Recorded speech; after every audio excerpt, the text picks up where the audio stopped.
What's up? How you doing? Here we are. Beautiful day today. Beautiful day. It's like perfect weather. Dry today. I woke up this morning and I stepped outside here for a little bit, and I said today is going to be a nice day. So, when I have a beer right now, I have a beer from Germany, made in Germany. I don't know how they pronounce it. Konig Pilsener. Konig. Oh, I see a little. I see it, but it runs away. Anyway, this is what it looks like.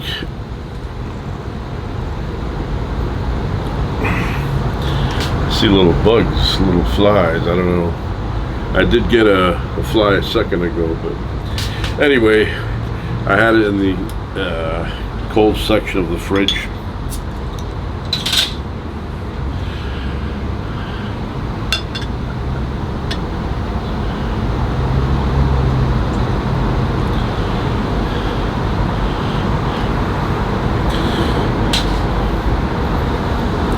That's going to be good. It has that good beer fragrance. So alcohol is only good in moderation. Beyond that, it's garbage. You end up getting into the poison category after that. Never drink and drive. You'll end up wrapping around an oak tree, and you probably won't make it. Probably won't make it. You know, drunk driving, ridiculous. Never engage in that. I've never been a part of that. You know, you time it. Go somewhere, you have a beer with your meal, small stuff. And if you're gonna have a lot of stuff, stay home or stay at a hotel or Uber or Waymo, but never yourself. Do not drive drunk. Do not drive drunk. You will take a life, probably your own and a few others. So anyway, cheers. I don't think I've had this ever before. It's the first time I'm having this this beer made in Germany.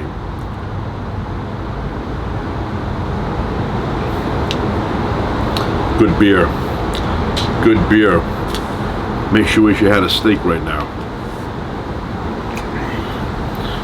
So, it's written in German, but down here it says beer, product of Germany. 4.9% alcohol, which is, you know, average. It's not an IPA. Premium beer, imported product of Germany.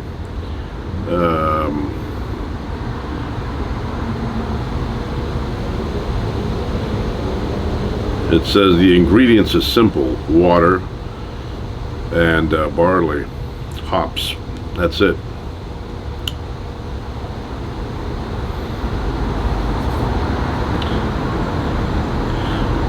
You know, Germans, and I guess it was established 1516, a long time ago.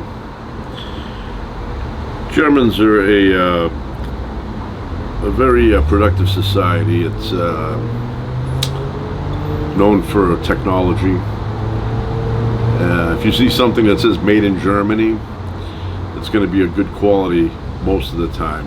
I can't say 100%. Even bleach doesn't kill 100% of the viruses. They always say 99.9% as a legal maneuver, but you know, you see something made in Germany, it's generally a good product.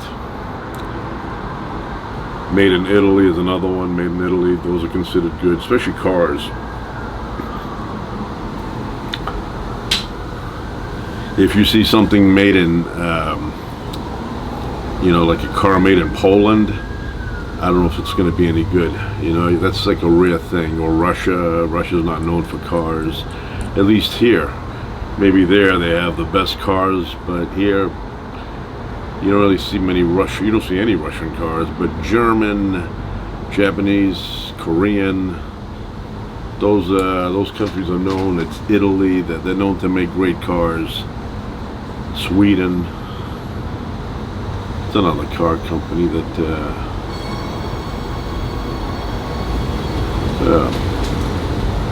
but I mean, Germany just in general, when it comes to that kind of thing, those kind of things, they're pretty advanced. Pretty advanced. Japan too. Japan, you know, in the 80s, people were all like, why is everything made in Japan? We won the war. And they even had it in Back to the Future, where he flips the camcorder, and he's made in Japan. And he goes, yeah, all the good stuff's made in Japan, he says. And it's true. You know, Japan is another country. If you want to get electronics, things like that, and it says made in Japan, it's going to be of high quality. You know, China, I don't know. I mean, some stuff is decent and some stuff not so good. So mixed results on that one.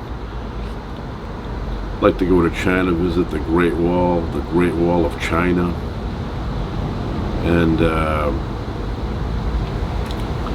I'd like to visit Hong Kong, because Hong Kong Fooey is named after Hong Kong. And I'd like to go to a Chinese forest and just roam around by myself. Chinese mountains. Yeah, I'd like to go.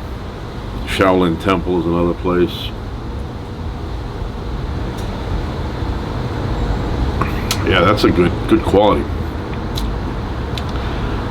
I mean, you pay for it, but it's good. You might as well pay for it and enjoy it than to, you know, get, you know, $1.99 beer and not enjoy it. Tonight is hamburgers and homemade French fries. I'm making them. So I went and got premium hamburger meat, and I got some good cheese, got some good lettuce, tomatoes. I got some onions. My wife will not go within 30 feet of onions. Yeah, good buns. So, you know, keep it simple tonight. We're gonna have hamburgers and French fries, but homemade stuff.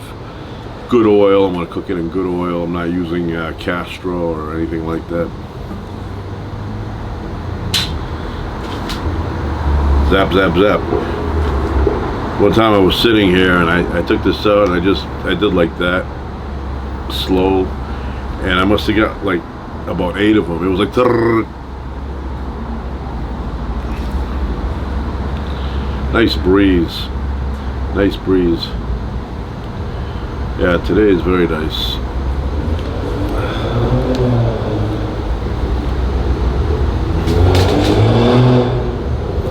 That's a mama's boy in development right there. Go kiss the mom on the forehead. You know. Have my little axe here. Get that axe. Good looking axe. Don't be deceived by the size. Sharp as a razor blade. Very sharp. When I see this, it reminds me of the scene in Escape from Alcatraz with Clint Eastwood. Remember they took that old man's painting privileges away because he drew the warden, and the warden did not appreciate that. Well, now they're in the shop there, and he's all depressed. Can't draw, you know, he can't paint. That's his life. So he needs a hatchet, and he asks for a hatchet, but he needs it for a different reason. And then he calls out, and he takes the hatchet and cuts his fingers off. And then Clint Eastwood goes over and collects them in a box. I don't think back then they could put them together. I mean, even now, I don't know how successful reattaching limbs and fingers are. You know, I always think about this. The human body, you know, I mean, oh, I saw one, I missed it. Went over there. The human body is not as complete as we would like it to be. For example, teeth, right? You get a rotted tooth, a couple of them. Maybe you play hockey, maybe they got knocked out or something. Why can't the body regenerate teeth? When you're missing teeth, the DNA should be like, okay, grow a tooth. You need a tooth, here's the information, we're gonna make one. Or maybe you have holes in your teeth. Remove the bad ones, and then in a couple of weeks, you got brand new teeth in. Another thing is like, maybe you have a saw. You're not paying attention. You're cutting down a tree or something. Your fingers get in the way, and you cut a few fingers off. Well, that should be a minor inconvenience. Your body should be able to regenerate and start growing new fingers, brand new fingers from scratch. It's an oversight. It's an oversight. But I mean, I'm sure with a flip of a couple of switches, that would be the case. You lose an arm in an accident, maybe you're on a motorcycle, you lose control. Arm, and I don't mean bionics like the $6 Million Man, but I mean, start growing one.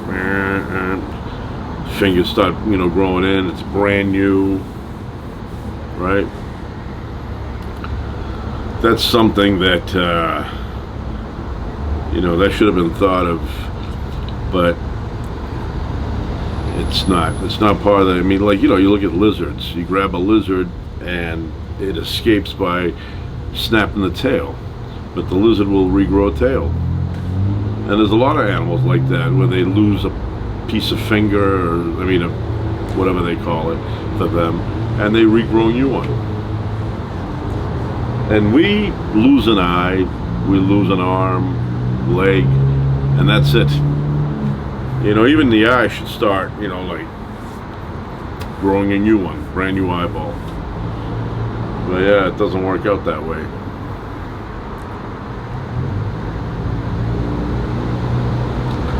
I am sure that there are scientists somewhere in a secret lab, maybe even at home in the basement, working on that. How to regenerate missing limbs, missing eyes. So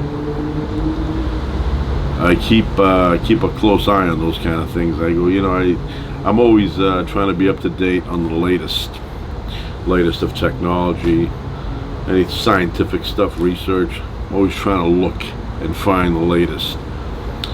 But sometimes you find the latest and they go, this is coming out, and then like 20 years will go by and it's still not out. I remember years ago in the 80s they were showing these breakthroughs in science and stuff that was coming. None of that stuff's out yet, none of it. So I don't know if they look at it and they go, yeah, we weren't as advanced as we thought, so we need a few more years on that.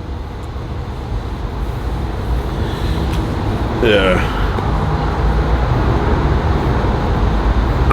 Can opener, bottle opener.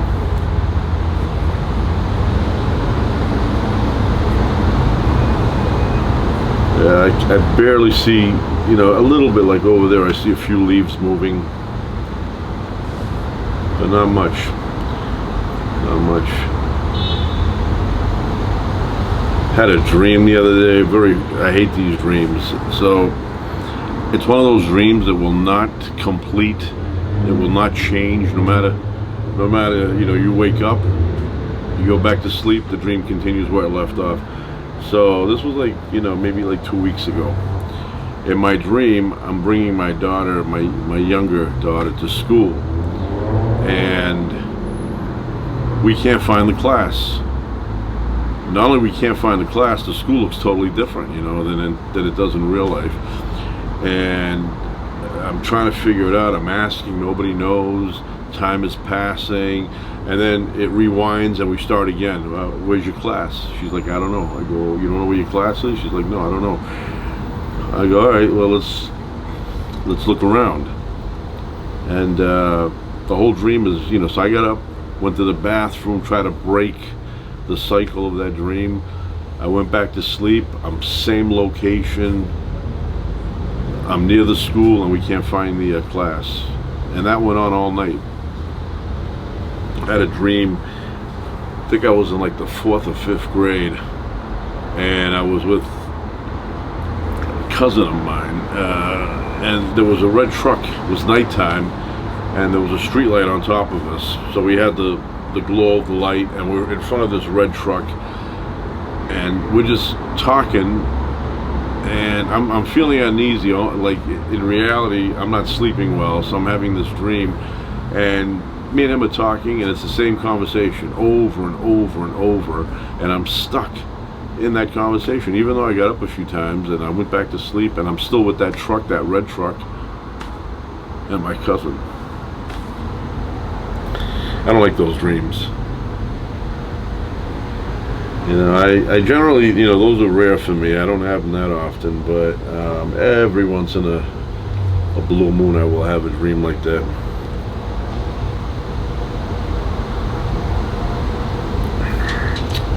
And I do not appreciate them, but, you know, what are you gonna do? It's not like I picked the playlist. I mentioned before dreams that I've had that, you know, they're kind of weird, and they kind of repeat every, you know, year or so. You know, like I haven't had in a while, but there's a dream where I'm in a forest, it's dark, and I don't know where I am, just lost in this forest, and I'm walking, and I feel branches, like, you know, smacking into me, because I can't see too far. It's very dark, and I don't have a flashlight. And after doing that for about an hour, all of a sudden I leave the forest, the tree line's behind me now, and there's an open area about the size of a football field with mulch, you know, a rectangular opening, almost like you're looking at Central Park from the sky. Everything's surrounded by forest except that opening in the middle. So, you know, the analogy is that Central Park would be surrounded by buildings, and then you have this opening. So here I am, and the moon now is big and bright, and I can see it's like harvest time. So I'm walking and walking, and I'm like, where am I? This is weird. And I'm now hours away from any human being. And all of a sudden I look down, and there's an opening, hole in the ground, like Bugs Bunny would have, right? And I decide I'm going head first into this tunnel. And there's just enough room for me to push my body along, and I'm in this kind of an angle. I'm going down, and there's these forks in the tunnel, left and right, and I'm going left, and I'm going right, further down, and on and on and on. And now I'm really deep. The dream has been going on for quite a while, and all of a sudden I drop. So it'll be like the hole is 10-15 feet above me right here, maybe higher, and I fall through into a room. I can feel it's probably like a 15 by 15 foot room, and the hole is up top. I can't reach it, and it's dirt. You can't climb it. There's no steps, straight walls, 180. All right, and I can't get out, and the hole is way too high. And even if I were to grab on somehow, and I couldn't pull myself in. And there's a sense of desperation in the dream, you know. And I'm thinking, how am I getting out of here now? You know, it was a hard time getting in that area. And I'm telling you, there's just enough room for my body and just to pull through. You can't turn around and make a U-turn in there. It's just way too tight. So I'm just in this hole, waiting to expire. And the good thing about it is you get to wake up. So I wake up and I'm like, oh, that was just a dream. But I've had that dream a few times in my life. I would say probably like 5 or 6 times. Used to have it once a year, and then it just stopped. I got immunity. My immune system developed immunity for that dream. And then I have another dream where I'm flying on a big 747, and we're pretty high up. I would say we're at least 30,000 feet up. And the next thing I know, I'm on the outside of the plane, and I have my hand wrapped like on the wing. I'm holding on. The wind is blowing, you know, and everything. And I look behind me, and there's like 10 or 12 people in a chain holding on. The first guy's holding on to my foot, and everybody else is holding on to him. And I can feel my fingers sliding off in the dream. I can feel them sliding. I'm losing quarter inch. And I'm like, I'm gonna release. I can't hold on. But I wake up, and then I'm in my bed, safe and sound. Right? What's another dream? Oh, there's another dream where I'm like thousands of feet up. I'm above the cloud line. So you have the clouds here and I'm above. And I'm balancing with my left leg. I'm balancing on a pole that's like rubbery. There's a little bit of wind, it goes this way, and I'm like trying to, you know, stay balanced with one leg, with one foot. And I'm looking down, I'm like, how do I get down? How did I end up here?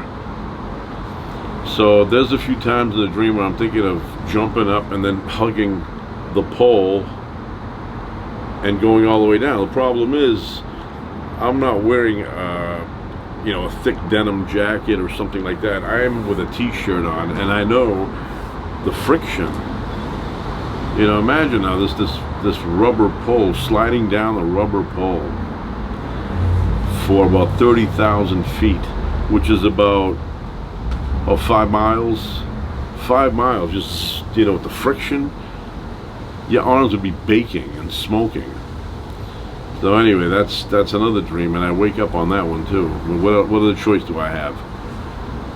And let me think. Then there was one years ago. I'm up on a mountain, very high mountain, and it's kind of like a cliff. So I'm up there, I'm looking around, enjoying the scenery. All of a sudden I hear what sounds like a grizzly bear. I can hear the "hurr," and it sounds louder and louder by the second, and I start running, and I can hear it like it's literally in my mind. I'm turning around looking, I can't see it, but it sounds like it's probably like 40 feet away from me. And all of a sudden, like Rambo, remember that scene in Rambo? He runs out of forest, and now it's just a cliff. So I end up in a spot like that, and I look, and then I hear this thing. It's really like loud. It sounds like it's within 10 feet, and I leap off. I leap off, and I can see the ground coming, and I wake up just before I make impact with the ground. I wake up. So I was like, wow, that was crazy. So then I said, you know what? If I ever have that dream again, I'm gonna stay asleep and see if I can just, you know, land. About a week later, I'm in the same spot, in the exact same location. I'm having the same exact dream. The bear shows up again, and I can hear it running after me, and I'm running and running and running. I get to the same spot, and I just jump off, and I said, do not wake up. Do not wake up. And I landed as if I had jumped off of a lunchbox. It was such a soft landing, and I was like, and I go, wow, that was nothing. So I did not die in the dream. But you can't die in a dream. How do you die in a dream? What happened? You die in what? You know, nothing. There was a kid in my school in the 5th grade. He said that his mother told him if he slept like this, he would never wake up. It says that when you do that, your body dies. And so he says, and I go, yeah, is that what happens really? I'm willing to pay, pull out $8 right now and bet that it doesn't happen that way. So anyway, he continues on. He says, I tried it one night, which, I mean, if you believe it, why would you try it, right? But anyway, he said he tried it one night. He went to bed like that, and he fell asleep, and he woke up. And I go, well, yeah, that's what I expected the answer to be. I didn't think you would, you know, whatever, and then not wake up. Why? Why would that even be the case? People need to stop being superstitious.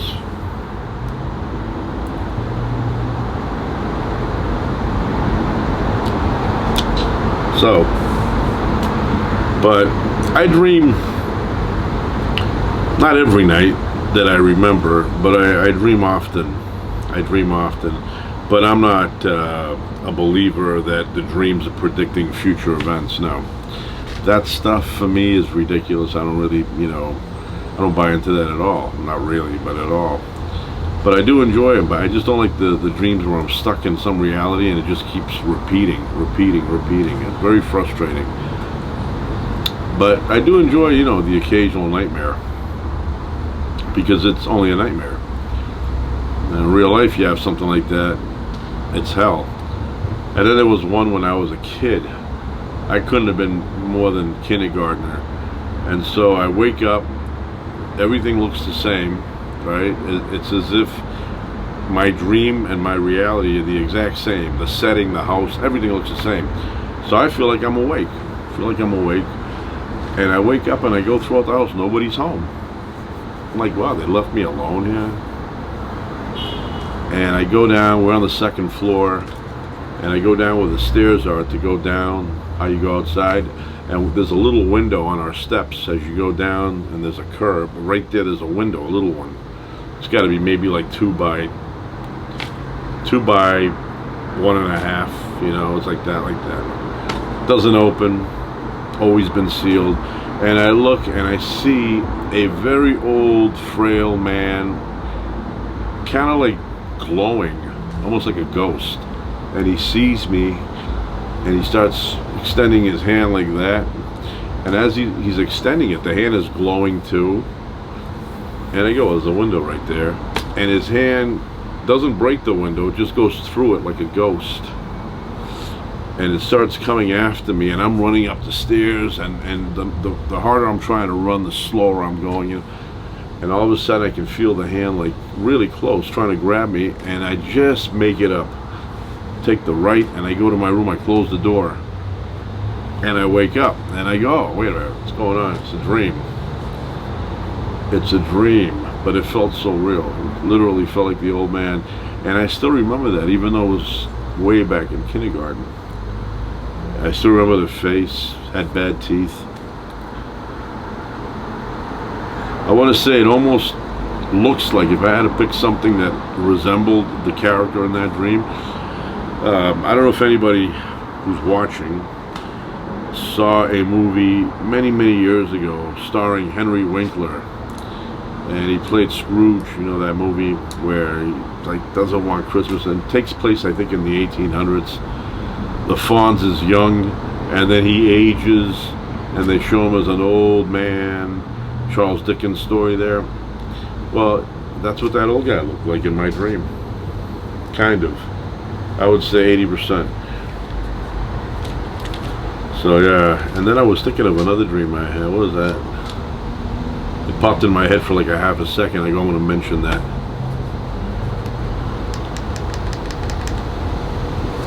I think.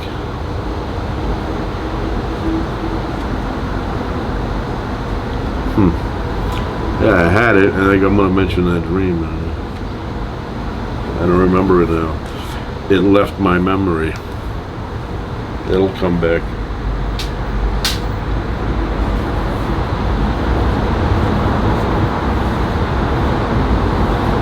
It's not coming back. Oh, it came back. So this is a dream. I'm older. This is like maybe 24 years back now. I remember it was around 9/11 when that happened, and it's just me at home, no one else, just me. And I generally sleep late, you know. I mean, it's pretty common. It's pretty common to find me awake at 2:30 in the morning. So I said, you know what, I'm gonna get some sleep. It was around 2 o'clock. I went to bed. It was one of those warm nights.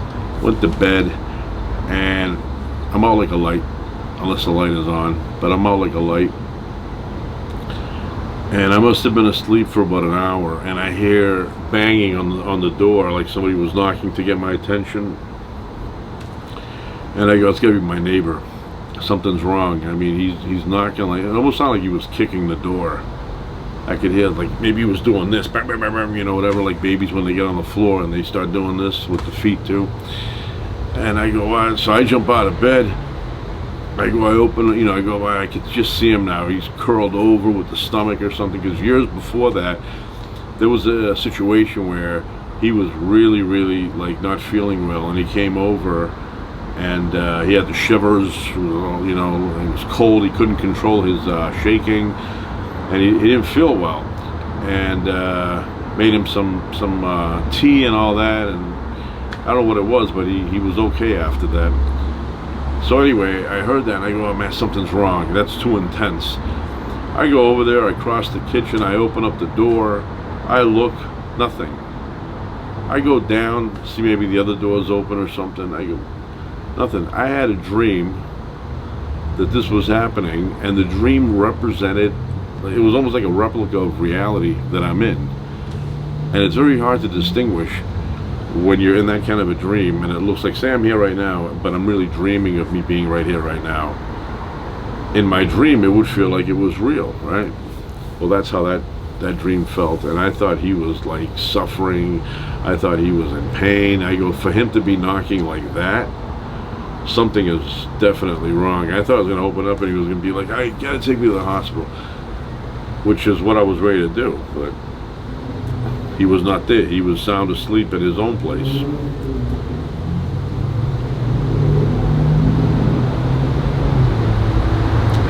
So,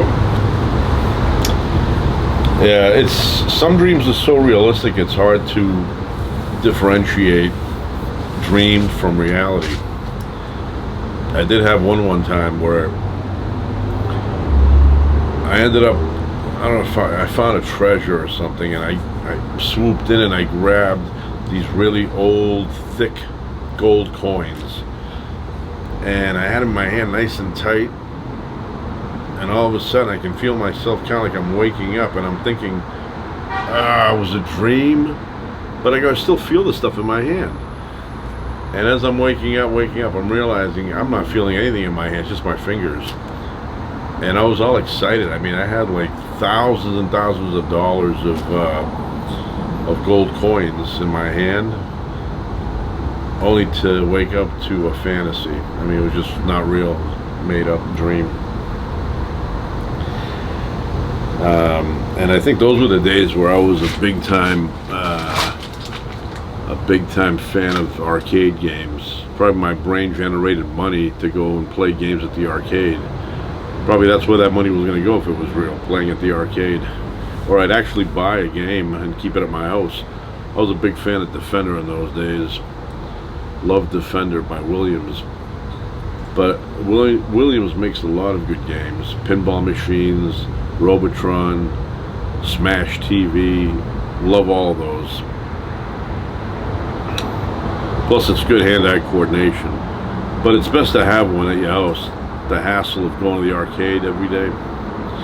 And then I became a huge fan of, and I'm really good at this game, Time Pilot 84. I'm really good at Time Pilot. I used to go and play it at the arcade a lot, and then there was a place closer to my house, they had it, I'd go down there. But I was one of those people where a quarter would last like 45 minutes. Literally. You know, I wasn't one of those that would spend, you know, it's like, 3 minutes, another quarter. Time Pilot 84 would go on and on and on. Smash TV, same thing. Defender, I could go for a while. So I was getting my money's worth. But, yeah, I miss those games. Nowadays, nobody, I wish, like, sometimes when we're driving around, I'll see, like, arcade. And I go, there's got to be old school arcade games in there. And then I'll go and check it, and it'll be like these new, I don't know what they are, sword fighting and garbage. I don't see I don't see the crows anywhere.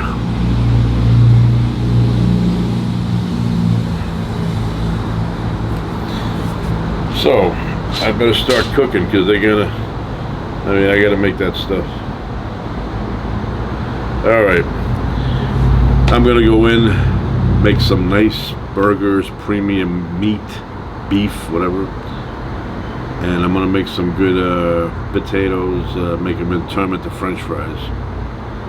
That's it for now. Ciao.